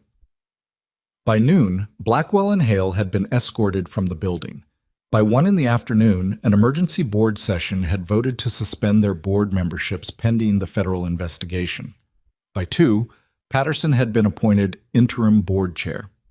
She was methodical and unemotional about it in a way that suggested she'd been waiting for an opportunity to be methodical and unemotional, and that she was going to be good at the job. Ethan went down to the testing bay in the early afternoon while the procedural activity was still running on the floor above. He stood in front of the Valerian alone for a while. The testing bay was empty. Everyone pulled into meetings or interviews or the bureaucratic machinery that followed the kind of morning they'd had. The car looked the same as it had 3 days ago when he'd first walked in, sleek and expensive and full of potential. The sensors on the hood threw small shadows under the bank lights, and he could see, if he stood at the right angle, the tiny camera clusters at the roofline that were supposed to see everything the car needed to see to keep its passengers safe. Someone had put 90 milliseconds into this car, like a knife, small enough to be invisible, precise enough to be lethal, and the car had never known. He put his hand on the hood. The metal was cool. Preston appeared from somewhere behind him. The young engineer stood beside the Valerian with his hands in his pockets, looking at the car the way you looked at something you'd built that had almost been turned against the people it was meant to protect. "We'll find it," Preston said. He meant the full extent of it, whether there was anything else inserted, any other modification hiding in the system. "We'll go through every line. It'll take time, but we'll find everything." "I know you will," Ethan said. Preston looked at him with the expression of someone who wanted to say something and was struggling with the phrasing. "For what it's worth," he said finally, "the way you read that access log, the way you knew to look at the secondary retention layer." He stopped. "That's not shop mechanic work." "No," Ethan said, "it's not." Preston nodded and moved away toward his workstation, and Ethan stood with his hand on the hood of the Valerian for another moment, and then he straightened up and rolled his shoulder, which had been aching since morning, and thought about Dennis's Silverado running on Route 23 somewhere carrying its owner to work, and about the Civic back at the shop waiting on a timing belt, and about Margaret Vale in her house in Grosse Pointe with the garden club on Tuesday, and Ann Arbor on alternating Sundays. He found Victoria on the 4th floor, standing at the window of the now empty boardroom, looking out at the Dearborn skyline. The day had cleared slightly. Not warm, but clearer. The kind of October afternoon that made the city look exact. "How are you doing?" he said, because it was her turn to be asked. She thought about it the same way he had. "I don't know yet," she said. "I think I'll know in a few days. Right now I just feel operational. Like I'm still running the crisis and the crisis might be over and I haven't caught up to that yet."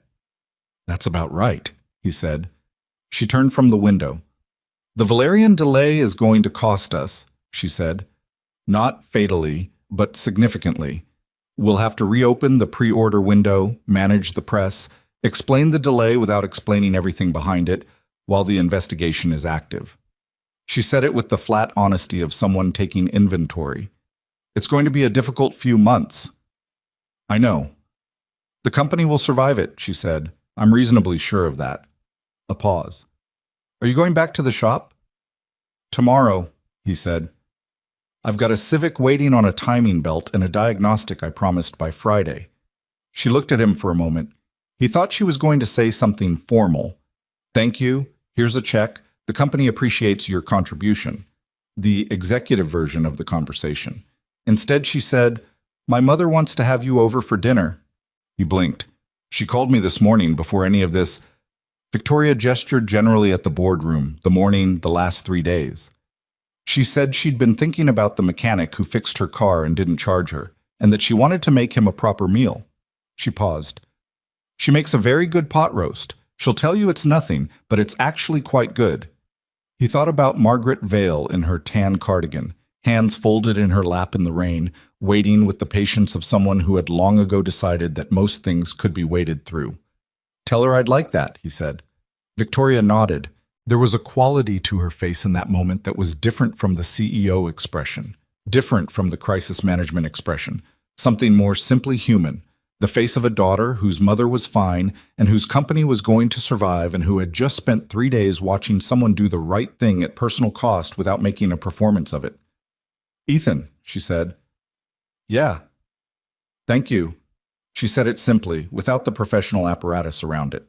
He nodded once. "Take care of your car, Wub," he said. "The German one. Get the brake fluid checked. Those systems need the fluid flushed every 2 years, and most dealers skip it." She laughed. It was a real laugh, brief and a little surprised, and it was the first laugh in 3 days in that building, and it made the room feel like something that could go back to normal. He picked up his jacket and walked down the corridor toward the elevator, and then the lobby, and then the parking lot, and the truck, which was sitting exactly where he'd left it 3 days ago when he'd arrived with the parts run still in the back seat and no idea what he was walking into. He sat in the truck for a minute before starting it. The parking lot around him was the ordinary parking lot of a company getting through a difficult day. People moving between buildings, a delivery van pulling out of the service entrance, 2 women he didn't know talking near a side door with the animated shorthand of people processing something unexpected. He started the truck. The engine caught on the first turn because he kept it maintained, because that was the thing he did, because it mattered that things worked. He drove back to Inkster. The shop was dark when he got there, the bay empty, the street outside quiet, in the middle of the day way of residential streets that weren't yet thinking about the evening.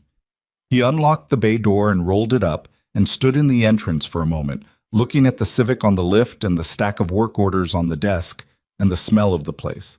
Oil and rubber and old metal, which was the smell of his working life and was not romantic and was not particularly dignified and was completely, specifically, his.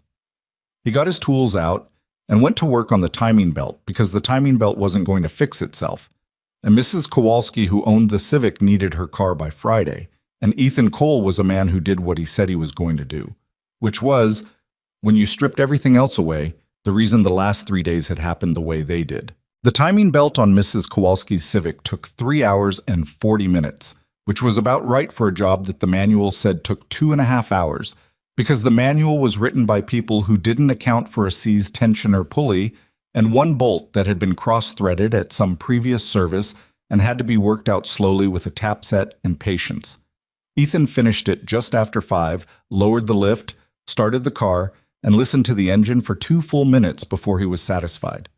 Then he locked up the shop and went upstairs and stood in the shower until the hot water ran out. He slept 10 hours that night. He didn't remember dreaming. The days that followed had the quality of something returning to its natural shape after being compressed. He opened the shop. He worked on cars. He called his daughter in Portland on Sunday, their every other Sunday call, and she asked how he was doing, and he said fine, and she asked if anything interesting had happened, and he said not much. And that was the version of the truth available to him, while the federal investigation was still active and the lawyers had asked him to keep the details quiet. She told him about a building she was designing, a community library in a neighborhood that used to be a rail yard, and he listened to the pleasure in her voice when she talked about the problem of natural light through a north-facing facade, and felt the ordinary, complicated love of a father who hadn't been around enough and was trying to do better at the parts he still could. He didn't hear from Victoria for 11 days. When she called, it was on a Thursday afternoon while he was underneath a 2014 F150 with a failing rear differential, and he let it go to voicemail and called her back when he was done, because the differential wasn't going to wait, and Victoria Vale had enough competent people around her to handle 11 more minutes. "The SEC filing is complete," she said when he called back. "Federal charges have been filed against Blackwell and Hale. Securities fraud, market manipulation, criminal conspiracy. Hale's attorney is already in talks about a cooperation agreement, which means we'll probably know more about the full scope of it before this goes to trial." A pause. "There are 2 other companies in the picture. Companies where the same pattern appears. Manufactured technical failures ahead of stock events. We're not the first." "I didn't think you were," Ethan said. "Meridian is being reopened. The original investigation. There's a federal attorney who wants to talk to you about your documentation." "I know. Diane's office called me." "Are you going to do it?" "Already have an appointment." He wiped his hands on a shop rag. "What about Garth?" "No charges. He cooperated fully, and there's no evidence he was anything other than used. It's been hard for him." A pause. "He keeps saying he should have known. I keep telling him that's not how it works, that being trusted by someone who then uses that trust against you is not a personal failure. He doesn't quite believe me yet." "He will eventually," Ethan said. "It takes time." The call was quiet for a moment. "The Valerian," Ethan said. "Where are you with it?" Preston's team completed the full code audit last week. They went through every line. The delay module was the only insertion. Nothing else was touched. Her voice had a relief in it that she didn't try to hide. "We've rebuilt the affected module from scratch, run it through an independent safety verification, and we have a new launch date, 14 weeks out. We're telling the press it was an extended safety validation period, which is true enough." Another pause. "The pre-orders held, 91% of them." "That's good," Ethan said. "It is." She paused again, and he could tell there was something else, something she was coming to in her own time. "The board met Tuesday. Patterson is doing well as interim chair. She's sharp, and she doesn't waste motion, which is what we need right now." A beat. "They voted on something else too, something I'd proposed." He waited. "A formal safety consulting engagement," she said. "Independent contractor, quarterly review of the Valerian systems and any subsequent platforms we develop. Full access, complete independence. You report findings directly to the board, not through any internal chain." She paused. "And the offer to keep your shop. I want to be clear about that. This isn't a job offer. It's not asking you to come work here.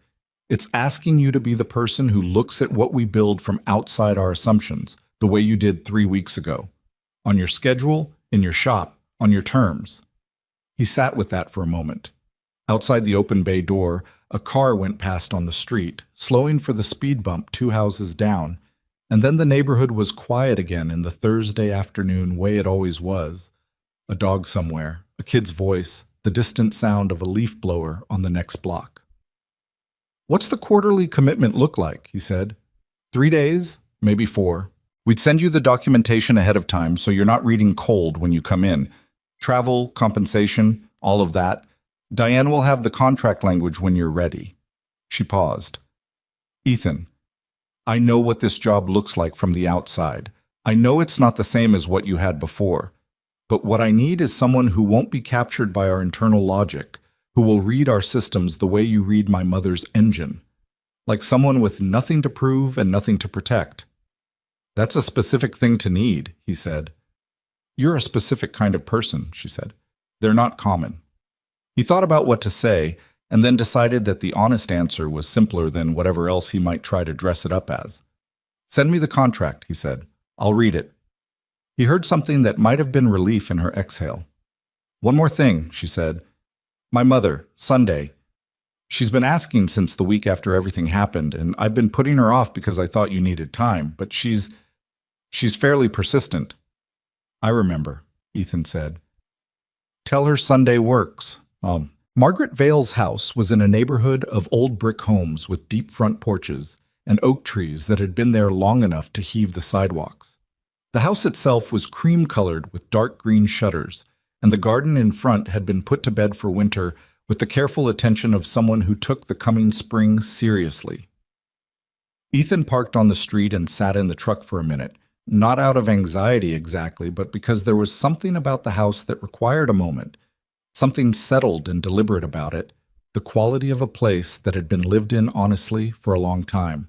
Margaret answered the door before he knocked, which meant she'd been watching for him, and she was wearing a different cardigan from the one on the roadside, blue this time, with the same careful buttoning to the collar, and she looked at him with the same assessing calm she'd had through the 2-inch gap in the car window in the rain. "You're taller than I remembered," she said. "It was dark," he said. "Come in." She stepped back from the door. "Wipe your feet." Victoria never wipes her feet.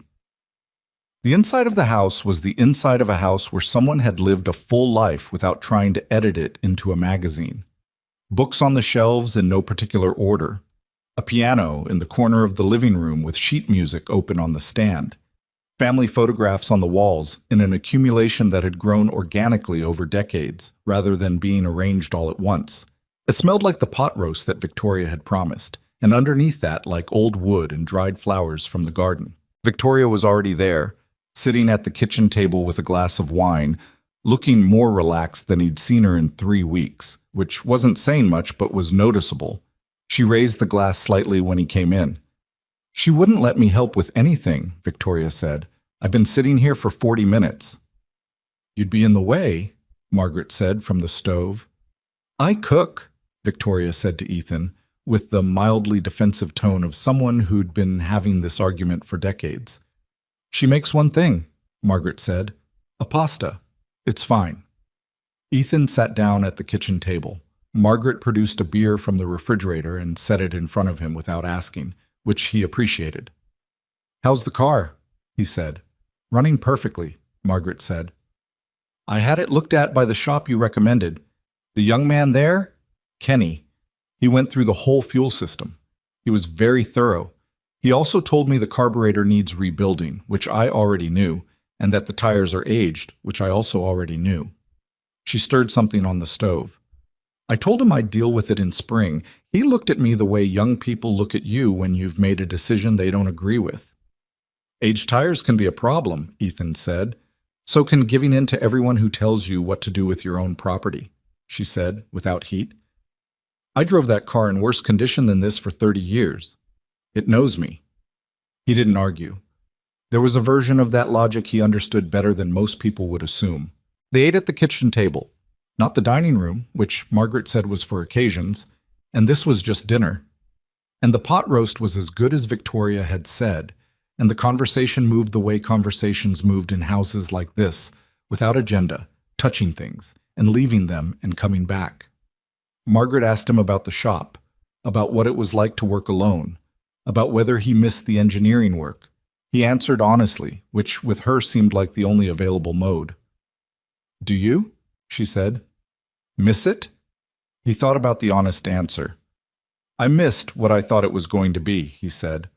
When I was 28 and starting out, I thought engineering was going to be about solving problems. Real problems. Things that affected how well something worked, how safe it was. And sometimes it was. But a lot of it was something else. Politics, positioning, people protecting things that had nothing to do with the actual work. He turned his beer glass on the table. The shop is just the work. Someone needs their car fixed, I fix it. They tell me it runs better. I know it runs better because I made it run better. There's a directness to it that I didn't expect to value as much as I do. Margaret listened to all of this. She had the quality of a person who listened completely, not waiting for her turn to speak, but actually receiving what was said. My husband was an engineer, she said. Civil. He built bridges. Literally. Not as a metaphor, though he used to joke that it was both. A pause. He said the same thing eventually, that the work was the part that was real. Everything around it was just weather. Victoria was quiet on her side of the table, listening in the way she listened when things mattered. He was right, Ethan said. He usually was, Margaret said. He was insufferable about it. But she said it the way you said things about people you'd loved for a long time, with the particular tenderness of someone who had earned the right to find a person's faults dear. After dinner, Victoria helped clear the table despite Margaret's mild resistance, and Ethan dried dishes because it seemed like the right thing to do, and the kitchen was small enough that standing around felt worse than participating. Margaret washed and talked about her garden. What had come up well this year? What she was going to move in spring, the particular stubbornness of a rose variety she'd had for 20 years, that bloomed once and then spent the rest of the season looking reproachful. At some point, in the easy quiet of the kitchen, Margaret handed him a wet pot to dry and said, without particular ceremony, "What they did to you at Meridian, 14 years of that." He dried the pot. "Yes." "And you kept the folder," she said. "I kept the folder." She handed him a lid. "Why?" He thought about it. It was a question he'd asked himself a version of over 14 years, in different moods and different conditions. In the early years, the answer had been something about not letting them win, about keeping the record because someone should, about the stubbornness of not conceding the truth of what he'd seen. In the later years, when the anger had worn down to something quieter, he wasn't always sure he could explain it, because throwing it away would have meant agreeing that I'd imagined it, he said. And I hadn't imagined it. I knew what I'd found. Throwing away the proof doesn't change the reality of what you found, but it makes it easier to talk yourself out of it in the middle of the night. He paused. I didn't want it to be easy to talk myself out of it. Margaret was quiet for a moment. She handed him the last dish. Good, she said, simply, as if that settled something. Ticked. The federal case against Richard Blackwell and Marcus Hale moved through the early stages of the legal process with the grinding, non-linear pace of things that involved multiple jurisdictions, multiple companies, and attorneys whose job was to make certainty take as long as possible.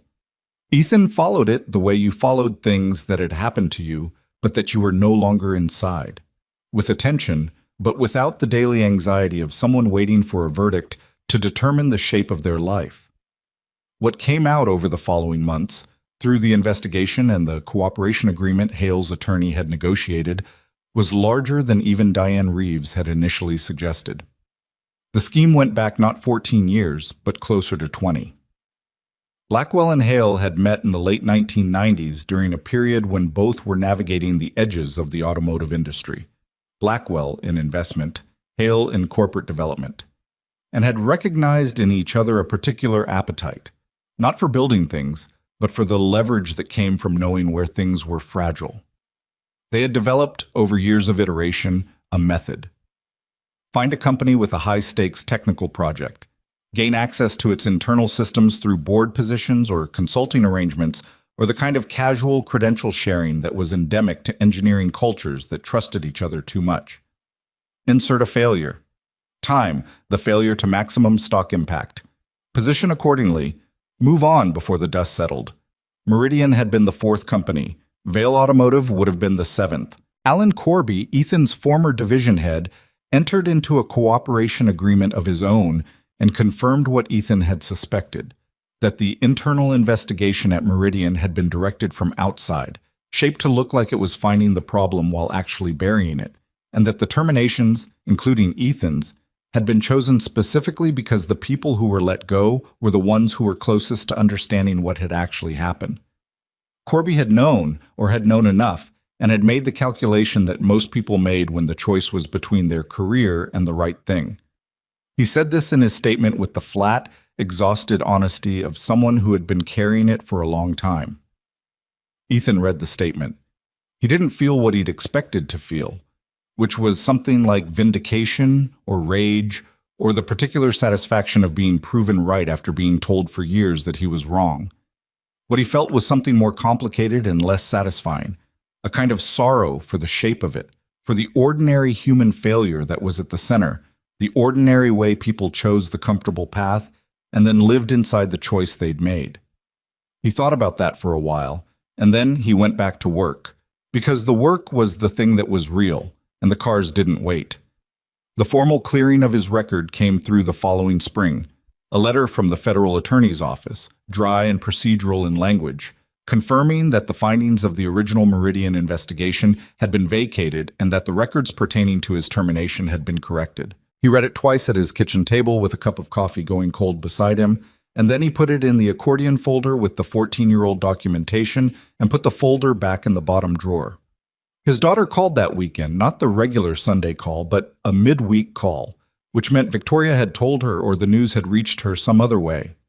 "Dad," she said, "I just saw the thing about Meridian." "Yeah," he said. "Are you okay?" He thought about it the way he'd been thinking about that question lately, actually rather than reflexively. "Yeah," he said. "I think I am." A pause. "How's the library coming?" She told him about the library. The north-facing light problem had been solved with a clearer story, a row of high windows above the main reading room that caught the morning sky and moved it across the floor as the day went on. She was proud of it in the careful way she was proud of things, not boasting but letting the pleasure come through without trying to contain it. He listened, and the pleasure was contagious, and for the length of that conversation the kitchen felt like the right size. "Come see it when it's done," she said. "It opens in September. I want you to come." "I'll be there," he said. He meant it. Then, the first quarterly review under the Vail Automotive Consulting Agreement happened in late April, when the Michigan winter had finally let go and the Dearborn complex looked different in the spring light. Less austere, the parking lot trees showing new green. Ethan arrived with the documentation he'd reviewed at home, drove into the facility with his badge, and spent 2.5 days going through the Valerian's rebuilt systems and the early architecture of the next platform Vail was developing. A commercial delivery vehicle with a different sensor suite and a completely different control philosophy. Preston met him in the testing bay on the first morning. They shook hands with the comfortable brevity of people who had gotten past the part where they didn't trust each other. "Anything in the pre-read that flagged for you?" Preston said. "A few things I want to look at in the steering redundancy layer," Ethan said. "Not necessarily problems.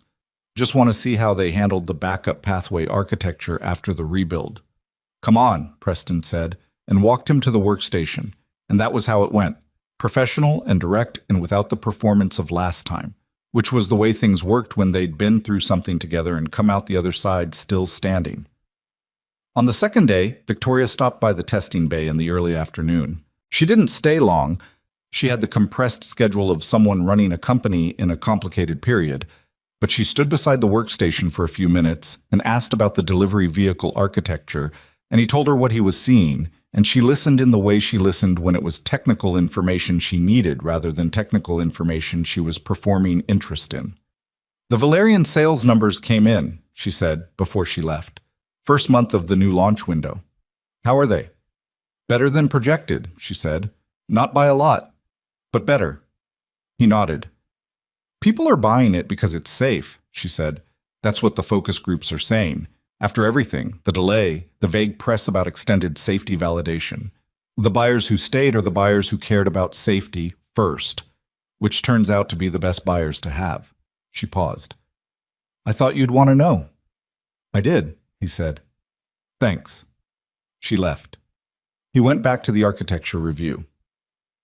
On the drive home that evening, out on the Southfield Freeway heading back to Inkster with the April sun coming in at a low angle through the windshield, he thought about something that had been sitting at the edge of his attention for a while, something he'd been letting gather without forcing it. He thought about what it meant to be good at something that nobody could see. For 14 years, he had been good at his work in a context that reduced it to the minimum visible version. A man who fixed cars. People brought him their vehicles because he was competent and honest and didn't overcharge them, but they didn't think about what that competence actually was, what it had cost to build, what it drew on. They knew he fixed things. They didn't know what fixing things required. And he had made a kind of peace with that, the way you made peace with things that couldn't be changed. But the peace was incomplete in a way he hadn't quite admitted. What the last months had done was not restore some lost status. It hadn't given him a title or a corner office or any of the external markers that said a person counted. What it had done was something quieter and more durable. It had demonstrated, in conditions that could not be argued with, that the specific competence he'd spent 25 years developing was real and consequential and capable of mattering at a level that other people's lives depended on. Nobody had given him that. It had been true the whole time. It had simply been visible in a context where it could be seen. He thought about how many people were walking around with competence that nobody could see. Not because they lacked confidence, not because they needed validation, but because the context they operated in had no mechanism for revealing what they actually were. Shop workers and caregivers and teachers, and the hundreds of ordinary occupations that required skill and judgment and the kind of patience that wasn't celebrated, because the places where those things operated had no press coverage and no stock price and no dramatic failure to make the skill visible. The system didn't see people, he thought. It saw credentials and titles and the proxies for competence rather than competence itself. And it kept making that mistake, and people kept getting hurt by it. And the Blackwells of the world kept being able to exploit it, because a world that valued the credential over the actual thing was a world where you could always manufacture a credential and nobody would look past it. He didn't know what to do with that thought in any large sense. He was not a person who fixed systems. He was a person who fixed the specific thing in front of him as well as he could, and trusted that doing that consistently was the contribution available to him. The shop came up on his right, and he turned into the alley behind it and parked. The bay was dark. He'd closed early to make the drive from Dearborn work, and the neighborhood had the quiet of a Tuesday evening settling in. A neighbor's kid was riding a bike on the sidewalk, slow circles under the streetlight. The laundromat next door had its light on, and through the glass he could see the neighbor, whose name was Bertie, folding something at the counter and talking to a customer. He went in through the side door and turned the lights on in the shop and stood in the bay for a moment, looking at the two cars waiting for him. A 2009 Malibu with an intermittent electrical fault that had already beaten him once and that he was going to approach differently tomorrow, and a 1995 Land Cruiser that a retired teacher named Marcus had driven for 240,000 miles and intended to drive for 240,000 more, and that needed a new head gasket and a level of mechanical respect that Ethan was prepared to give it. He ran his hand along the Land Cruiser's fender. The paint was original and faded in a long streak along the driver's side where the sun had worked at it for 30 years, and the body had the small, honest dents of a vehicle that had been used and not babied. And beneath the hood was an engine that had been maintained carefully by someone who understood that things lasted as long as you took care of them and not a day longer. He knew what he was. He had always known. The last year had not changed that. It had simply created a moment where the thing he was had mattered enough to be seen. And then the moment had passed, and here he was back in the bay with the cars that needed him and the work that was real. He didn't need anyone else to know what that was worth. He had the accordion folder in the bottom drawer and the letter from the federal attorney, and the memory of 90 milliseconds that had been meant to hurt people and hadn't, because he'd found it, and he knew what it was worth.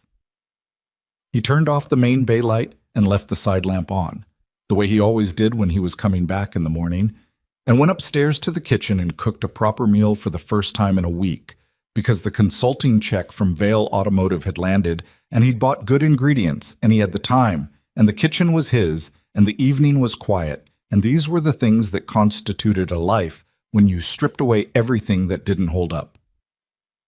Outside, the street was dark, and the kid on the bike had gone home for dinner. And somewhere on Route 23, a white 1978 Cadillac DeVille was sitting in a driveway in Grosse Pointe, running correctly, waiting for Tuesday and the garden club and the alternating Sunday drive to Ann Arbor that it had been making for 30 years and would continue to make for as long as Margaret Vale decided it would. Some things lasted because someone decided they were worth taking care of. Ethan Cole had always understood that. It was the first thing he'd ever learned about engines, and it was the last true thing he knew, and it had never failed him yet.